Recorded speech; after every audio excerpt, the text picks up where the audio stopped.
میں آپ کو ایک واقعہ سناتا ہوں. زیب خان نامی ایک شخص ہے، غریب بھی ہے، اور اچانک اس کے گھر میں ایک پرابلم یہ ہو جاتی ہے کہ اس کے والد صاحب بیمار ہو جاتے ہیں. ڈاکٹرز کے پاس جاتے ہیں تو ڈاکٹر کہتے ہیں آپریشن کروانا ہوگا، اور آپریشن کے لیے ہزاروں روپوں کی ضرورت ہے. غریب آدمی تھا، پیسے کچھ بھی نہیں تھے ہاتھ میں، پریشانی میں تھا کہ میں کسی سے جا کر قرض مانگوں. مگر اچانک انٹرنیٹ پر اس کی نظر ایک ایسی اپلیکیشن پر پڑتی ہے جو لون دیتی ہے. بڑا اچھا لگا اسے کہ بغیر کوئی زیادہ ڈاکیومنٹیشن کے، بغیر کسی کی گارنٹی کے آسانی سے 15-20 ہزار روپے لون مل جائے گا. پیسے اس کو زیادہ چاہیے تھے لیکن مرتا کیا نہ کرتا، 20-25 ہزار روپے اس اپلیکیشن سے لون لیا. جیسے ہی لون لیا تو اس کی نظر فوراً ایک اور اپلیکیشن پر پڑتی ہے، وہاں سے بھی 20 ہزار لون مل گیا. تو کرتے کرتے اس نے 4-5 اپلیکیشن سے 1 لاکھ روپے لون لے لیا. والد صاحب کا آپریشن بھی کروا لیا اور اب سمجھا کہ معاملات تو سارے سیٹل ڈاؤن ہو گئے. مگر جناب معاملات حل نہیں ہوئے تھے، معاملات اور پیچیدہ ہو گئے. کیونکہ یہ جو لون اپلیکیشنز ہیں، ان کا جو انداز ہے لگتا بڑا آسان ہے، مگر پیچھے ایک سود کا جال ہوتا ہے جس میں انسان پھنس کر رہ جاتا ہے.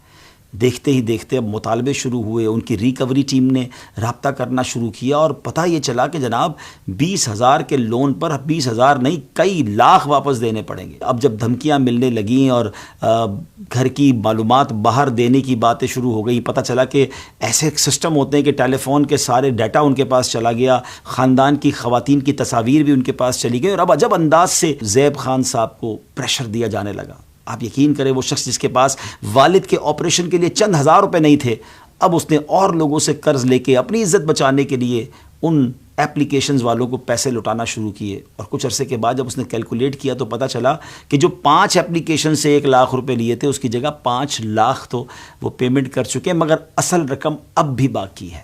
اور سود ہے کہ رک نہیں رہا، میٹر ہے کہ چلتا جا رہا ہے. نہ راتوں کی نیند باقی بچی، نہ دل کا سکون باقی بچا. زیب خان اتنا پریشان ہو گیا کہ ایک وقت آیا کہ اس نے خودکشی کر لی. پیسے بھی بہت سارے چلے گئے اور بندہ بھی دنیا سے چلا گیا. یقیناً یہ زیادتی ہے، یہ ظلم ہے ان اپلیکیشنز والوں کی کہ جو اس طرح لوگوں کو پھانستے ہیں. مگر ہمیں بھی تو کچھ خیال کرنا ہے نا. سب سے پہلی بات ہم مسلمان ہیں. سود حرام اور جہنم میں لے جانے والا کام ہے. ٹھیک ہے بعض اوقات انسان کو قرض کی ضرورت پڑتی ہے، وہ کوشش کرے مگر سودی قرض کی طرف تو نہ جائے نا.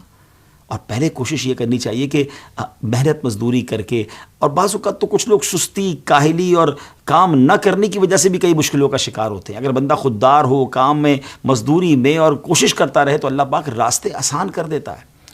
لیکن بہرحال کبھی بھی سودی قرضے کی طرف نہیں جانا چاہیے.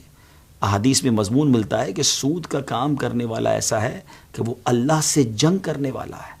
بتائیے نا، رب سے جنگ کر کے کوئی جیت سکتا ہے؟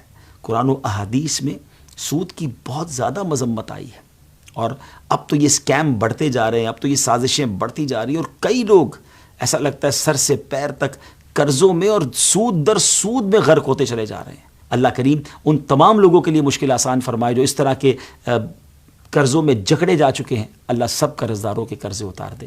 مگر آپ نے اس جال میں پھنسنا نہیں ہے، نہ کسی کو پھنسنے دینا ہے. اس ویڈیو کو اچھی نیت کے ساتھ شیئر کیجئے. اللہ کریم ہم سب کی حفاظت فرمائے.